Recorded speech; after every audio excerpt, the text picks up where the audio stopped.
Расте бројот на бубрежно болните. Во моментов во Македонија 1400 имаат потреба од дијализа.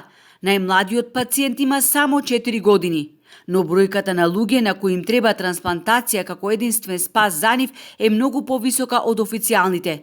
Тие не фигурираат на листата за трансплантација затоа што испитувањата кои мора да ги направат се многу скапи, а најчесто мораат и да ги повторуваат за 1 или 2 години. Од Сдруженијето Нефрон укажуваат дека бројот на трансплантации од починат донор се врши многу ретко, зашто последниот збор го има семејството.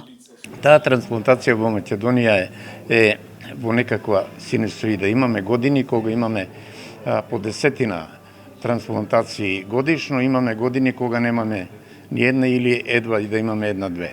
Ние знаеме некогаш да кажеме немаме доволно донори.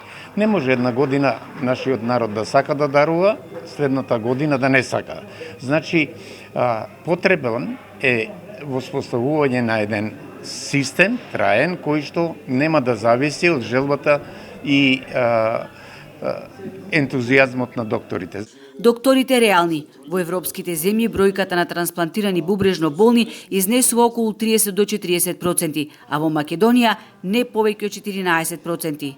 Процесот на трансплантација е сериозна работа, не може без испитување веднаш пациентот да биде поставен на листата, бидејќи компликациите мора да бидат сериозни. Затоа апелот од оваа говорница е да работиме на подигнување на свеста за донирање на органите, особено кај пациентите, односно оние кои што се починати.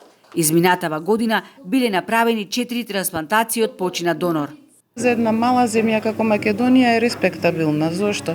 Заради тоа што според сите светски статистики и од Science Direct само 2 до 5% од болничките смртни случаи отпаѓаат на мозочна смрт.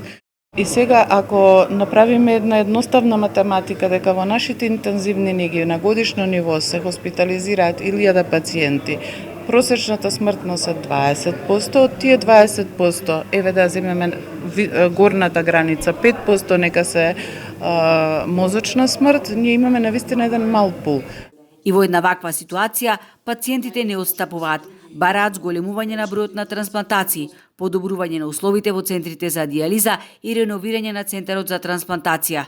Докторите пак укажуваат дека применуваат терапија со нови инвентивни лекови. Но заеднички став и на пациентите и на лекарите е дека треба да се подигне свеста кај граѓаните за органодарителство и тоа да се направи со национална кампања. Но не е се така црно, имаме и херојски приказни. Пациент кој 15 години чекал бубрек, сега живее здрав живот. Нити една трансплантација која е изведена во Македонија нема смртен исход.